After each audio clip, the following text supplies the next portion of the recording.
Hi friends, I am Karthi. Welcome to English பேசி பழகலாம். இந்த வீடியோல நம்ம என்ன டாபிக் பத்தி பார்க்க போறோம்னா past perfect continuous tense பத்தி தான் பார்க்க போறோம். அதுல interrogative sentence பத்தி பார்க்கலாம். First நம்ம past perfect continuous tense னா என்னன்னு சொல்லி பார்க்கலாம். Past னா என்னது? இறந்த காலம். Perfect அப்படினா வினைமுற்று அல்லது முற்று பெற்ற அப்படினு சொல்லி அர்த்தம். Continuous னா தொடர்ச்சி. So இறந்த கால தொடர்ச்சியான வினைமுற்று அப்படின்னு சொல்லிட்டு தான் இந்த டென்ஸ் வந்து நம்ம மென்ஷன் பண்ணுவோம்.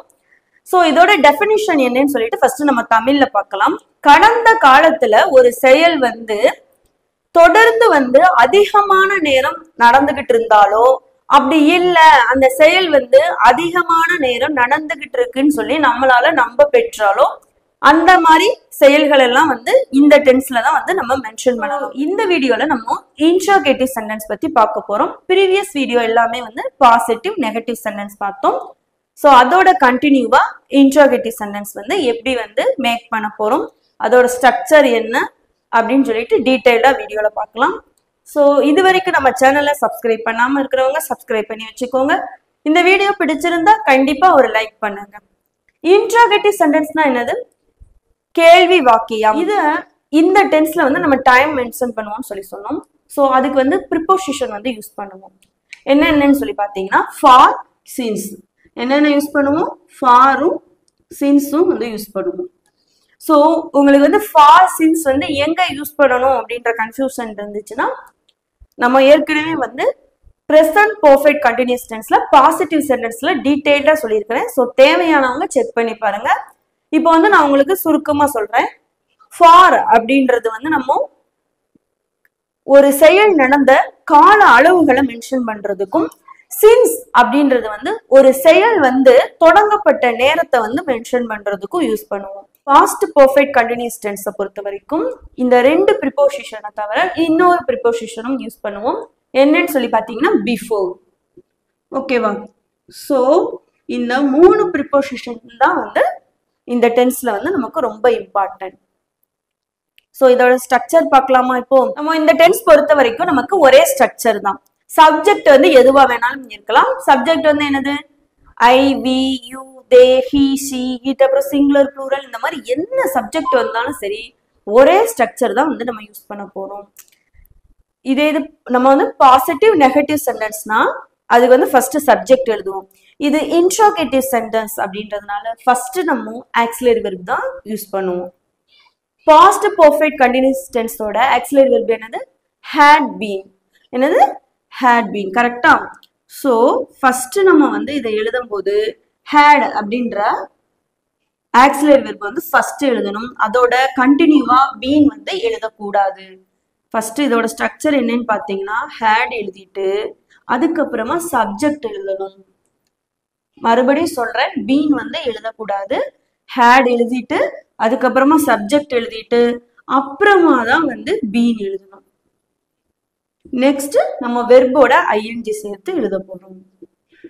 வெர்போ வந்து நமக்கு first form, second form, third form அதெல்லாம் வந்து தேவையில்லை. ஜஸ்ட் நீங்க என்ன வெர்போ வருதோ அதோட ஐஎன்ஜி சேர்த்து எழுதினா போதும். இப்போ எக்ஸாம்பிளுக்கு பாத்தீங்கன்னா விளையாடுறதுக்கு நம்ம என்ன சொல்லுவோம்? பிளே. அப்போ இங்க எழுதும் போது பிளேயிங். ஸ்விம் அப்படின்னா ஸ்விம்மிங், ஈட்னா ஈட்டிங், ஸ்லீப்னா ஸ்லீப்பிங். இந்த மாதிரி வெர்போட ஜஸ்ட் நீங்க ஐஎன்ஜி மட்டும் சேர்த்து எழுதுனீங்கனாலே போதும். அதுக்கப்புறமா அஸ் யூஸ்வல் நம்ம என்ன வேர்ட்ஸ் இருக்கோ அல்லது சென்டென்ஸ் கொடுத்துருக்குறாங்களோ அதை எழுதிட்டு எண்டிங்ல கண்டிப்பா கொஸ்டின் மார்க் வந்து நமக்கு வரணும். ஏன்னா இது வந்து நமக்கு இன்டர்ரோகேட்டிவ் சென்டென்ஸ். ஸோ ஸ்ட்ரக்சர் வந்து நம்ம பார்த்துட்டோம். இப்போ இதுல இருந்து எக்ஸாம்பிள்ஸ் வந்து பார்க்கலாம், இன்னும் உங்களுக்கு கிளியரா அண்டர்ஸ்டாண்ட் ஆகும். இப்போ பாருங்க, நம்ம எக்ஸாம்பிள்ஸ் பார்க்கலாமா? ஃபர்ஸ்ட் எக்ஸாம்பிள் என்னது? நீ 2 மணி நேரமாக தேர்வுக்காக படித்து கொண்டிருந்தாயா அப்படின்னு சொல்லி கேட்டிருக்காங்க. எப்படி சேஞ்ச் பண்ணலாம்னு சொல்லி பார்க்கலாமா? ஃபர்ஸ்ட் ஹேட் எழுத போறோம். இது வந்து ரெண்டு ஸ்ட்ரக்சர் கிடையாது, நமக்கு என்ன சப்ஜெக்ட் வந்தாலுமே ஒரே ஸ்ட்ரக்சர் தான். ஸோ ரொம்ப ஈஸியா தான் இருக்கும் இந்த சென்டென்ஸ் வந்து நமக்கு மேக் பண்றதுக்கு. ஹேட் எழுதியாச்சு. நெக்ஸ்ட் என்ன எழுத போறோம்? சப்ஜெக்ட். சப்ஜெக்ட் இங்க என்னது? நீ. அப்ப என்ன சொல்லுவோம்? யூ. கரெக்டா? ஹேட் யூ பீன் எழுதியாச்சு. அதுக்கப்புறமா என்ன எழுத போறோம்? வெர்ப். வெர்போட என்ன சேர்த்து எழுதணும்? ஐஎன்ஜி. இங்க வெர்பு என்னது? படித்து கொண்டிருந்தாயா அப்படின்றத வெர்பு. படிக்கிறது அப்ப ஸ்டடி. இங்க வெர்போட ஐஎன்ஜி சேர்த்து எழுதணும். So studying. என்ன எழுதணும்? ஸ்டடியிங். நெக்ஸ்ட் நம்ம மிச்சம் இருக்கிற சென்டென்ஸோ வேர்ட்ஸோ அப்படியே வந்து எழுதிடலாம். இங்க என்ன இருக்கு? 2 மணி நேரமாக தேர்வுக்காக அப்படின்றதுதான் இருக்கு. சோ இந்த சென்டென்ஸ் வந்து நம்ம மேக் பண்ணும்போது இந்த ஆக இந்த மாதிரிலாம் வந்து இருந்துச்சுன்னா என்ன ப்ரிப்போசிஷன் யூஸ் பண்ணணும்னு சொல்லிட்டு ஏற்கனவே நம்ம வீடியோ வந்து போஸ்ட் பண்ணியிருக்கோம். ஃபுல்லாவே தமிழ்ல தான் இருக்கும்.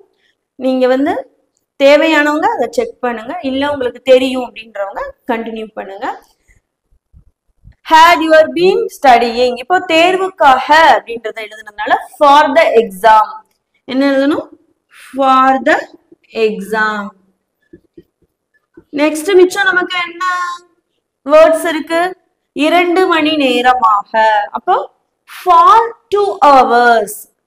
Okay, for 2 hours. எண்டிங்ல கண்டிப்பா क्वेश्चन மார்க். நீங்க கேட்கலாம், இங்க ஏன் ஃபார் போடுறீங்க, இங்க ஏன் ஃபார் போடுறீங்கன்னு. இந்த ஃபார் நம்ம யூஸ் பண்றது தேர்வுக்காக அப்படின்றதுனால ஃபார் த எக்ஸாம் அப்படின்னு சொல்லி போட்டிருக்கோம்.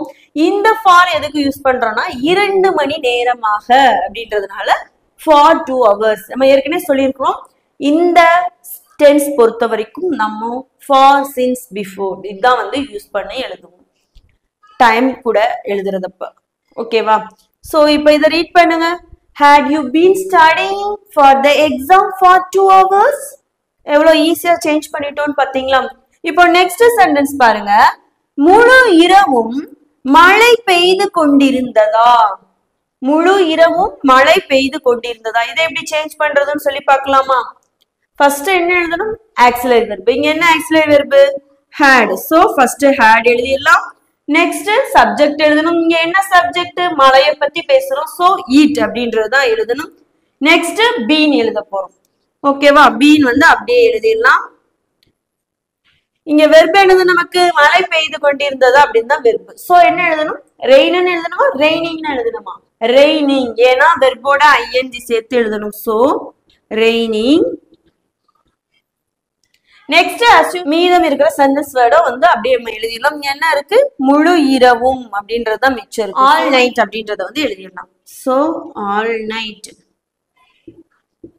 எண்டிங்ல क्वेश्चन மார்க். இப்போ இத ரீட் பண்ணுங்க. had it been raining all night? had it been raining all night? எவ்வளவு ஈஸியா சென்டென்ஸ் மேக் பண்ணிட்டோம் பாத்தீங்களா? இப்போ நெக்ஸ்ட் சென்டென்ஸ் பாருங்க. உன் சகோதரன் உன் அனுமதி இல்லாமல் போனை பயன்படுத்தி கொண்டிருந்தானா? உன் சகோதரன் உன் அனுமதி இல்லாமல் போனை பயன்படுத்தி கொண்டிருந்தானா? சேஞ்ச் பண்றதுன்னு சொல்லி பார்க்கலாமா? ஃபர்ஸ்ட் ஆக்சிலரி வெர்ப் எழுத போறோம். என்ன ஆக்சிலரி வெர்ப்? had எழுதியாச்சு. நெக்ஸ்ட் என்ன எழுதணும்? சப்ஜெக்ட். இங்க என்ன சப்ஜெக்ட் இருக்கு? உன் சகோதரன். உன் சகோதரன். அப்போ யுவர் பிரதர். சோ என்ன எழுதணும்? Your brother. சப்ஜெக்ட் எழுதிட்டோம். நெக்ஸ்ட் பீன் எழுதணும். ஓகேவா? சோ பீன் எழுதிடலாம்.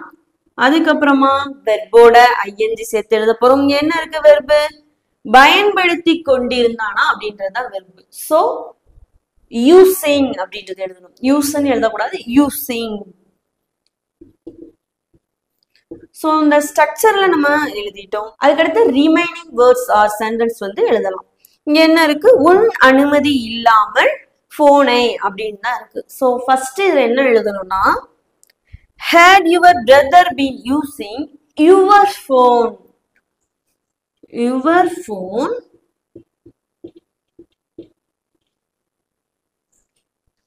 without asking. ஓகேவா? அனுமதி இல்லாமல் அப்படின்னா என்னது? without asking. எண்டிங்ல கண்டிப்பா என்ன பண்ணணும்? क्वेश्चन மார்க்கோட தான் கம்ப்ளீட் பண்ணணும். சோ இப்போ இத ரீட் பண்ணுங்க. had your brother been using your phone without asking? உன் சகோதரன் உன் அனுமதி இல்லாமல் போனை பயன்படுத்தி கொண்டிருக்கிறானா? பாருங்க எவ்வளவு ஈஸியா வந்து சென்டென்ஸ் மேக் பண்ணிட்டோம்னு சொல்லிட்டு.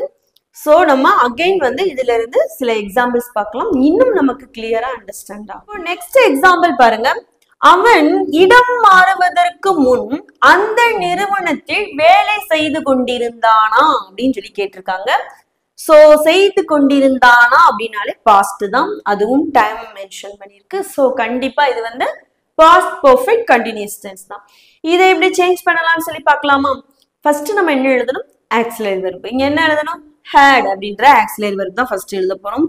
சோ had எழுதிக்கலாம். நெக்ஸ்ட் சப்ஜெக்ட் எழுத போறோம். சப்ஜெக்ட் இங்க என்ன சப்ஜெக்ட் பத்தி பேசியிருக்கிறாங்க? அவன், அப்போ he. நெக்ஸ்ட் பீன் எழுதிடலாம். அதுக்கப்புறமா என்ன எழுதணும்? வெர்ப். வெர்ப் என்னது? செய்து கொண்டிருந்தானா அப்படின்றதுதான் வெர்ப். என்னது இங்க நமக்கு? வேலை செய்து கொண்டிருந்தானா அப்படின்றதுதான் verb. So working.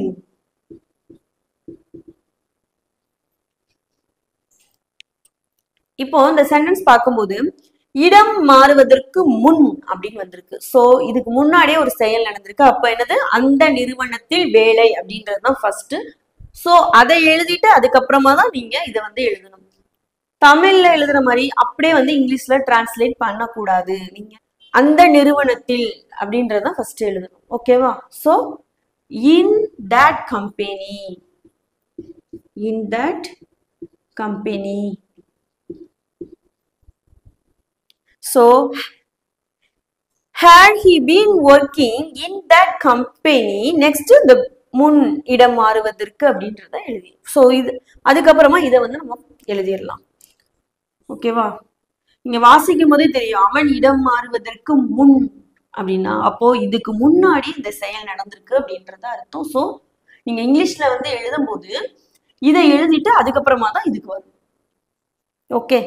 So in that company எழுதியாச்சு. அப்போ என்ன எழுதணும்? Next before. முன்னன்றதுக்கு என்ன எழுதுவோம்? பிஃபோர். கரெக்டா? சோ பிஃபோர் எழுதியாச்சு. அதுக்கப்புறமா அவன் இடம் மாறுவதற்கு அப்படின்றதுனால he moved, he moved. எண்டிங்ல கொஸ்டின் மார்க். சோ இதை இப்ப ரீட் பண்ணுங்க. had he been working in that company before he moved. எவ்வளவு ஈஸியா வந்து சென்டென்ஸ் மேக் பண்ணிட்டோம்னு சொல்லி பாத்தீங்களா? சோ நீங்க ஞாபகம் வச்சுக்க வேண்டியது, தமிழ்ல கொடுத்த வார்த்தைய இந்த மாதிரி முன் அப்படின்னு வந்திருந்துச்சு அப்படின்னா நீங்க வந்து அதை 1க்கு 2 தடவை ரீட் பண்ணி பார்த்தீங்கனாலே உங்களுக்கு எந்த சென்டென்ஸ் ஃபர்ஸ்ட் எழுதணும், எந்த சென்டென்ஸ் செகண்ட் எழுதணும் தெரியும். நெக்ஸ்ட் சென்டென்ஸ் பாருங்க. அவள் காலை முதல் கால்பந்து விளையாடி கொண்டிருந்தாளா அப்படின்னு சொல்லி கேட்டிருக்காங்க. என்ன கேட்டிருக்காங்க? அவள் காலை முதல் கால்பந்து விளையாடி கொண்டிருந்தாளா. சோ இதை எப்படி சேஞ்ச் பண்ணலாம்னு சொல்லி பார்க்கலாமா? ஃபர்ஸ்ட் நம்ம had ஆக்சிலரி வெர்ப் எழுதிக்கலாம். அதுக்கப்புறம் என்ன எழுதணும்? சப்ஜெக்ட். சப்ஜெக்ட் என்னதுங்க? she அப்படின்றது சப்ஜெக்ட். அதுக்கப்புறம் என்ன எழுதணும்? been எழுதணும். நெக்ஸ்ட் had she been எழுதியாச்சு. வெர்போட ing சேர்த்து எழுதணும். இங்க என்னது? விளையாடி கொண்டிருந்தாளா அப்படின்றத வெர்ப். So playing. அதுக்கப்புறம் என்ன எழுதணும்? கால்பந்து அப்படின்றதுனால ஃபுட்பால். காலை முதல் அப்போ since morning, since morning. எண்டிங்ல கண்டிப்பா கொஸ்டின் மார்க். இப்போ இதை ரீட் பண்ணுங்க. Has she been playing football since morning? எவ்வளவு ஈஸியா இருக்குன்னு சொல்லி பாத்தீங்களா? சோ நம்ம இப்ப பார்த்திருக்கிற ஒவ்வொரு எக்ஸாம்பிளுமே ஒவ்வொரு விதமா பார்த்திருக்கிறோம். ஃபார், சின்ஸ், பிஃபோர் இதெல்லாம் வந்தா இப்படி யூஸ் பண்ணணும், இது வரலைன்னா இப்படி யூஸ் பண்ணணும் அப்படின்னு சொல்லிட்டு.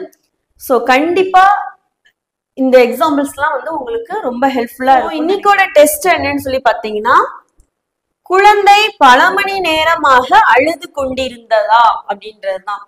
ஸோ நீங்க வந்து இன்னைக்கு நான் பண்ண போறது இல்லை, நீங்க தான் வந்து இதுக்குரிய ஆன்சரை கமெண்ட்ல சொல்ல போறீங்க. கண்டிப்பா வந்து எல்லாருமே வந்து ஆன்சர் பண்ணுங்க. சரியோ தப்போ நீங்க ட்ரை பண்ணும்போது தான் உங்களுக்கு வந்து இங்கிலீஷ் வந்து ரொம்ப ஃப்ளூயண்டா பேச வரும், நீங்க கான்ஃபிடென்ட்டாவும் பேச முடியும் அதே நேரத்துல. ஸோ கண்டிப்பா வந்து மறுபடியும் ப்ராக்டிஸ் பண்ணி பார்த்துக்கிட்டே இருங்க, உங்களாலையும் ஆங்கிலம் சரளமா பேச முடியும். இந்த வீடியோ பிடிச்சிருந்தா லைக் பண்ணுங்க. இது வரைக்கும் நம்ம சேனலை சப்ஸ்கிரைப் பண்ணாதவங்க சப்ஸ்கிரைப் பண்ணி வச்சுக்கோங்க. கண்டிப்பா உங்க நண்பர்களோடையும் ஷேர் பண்ணுங்க. Thank you friends.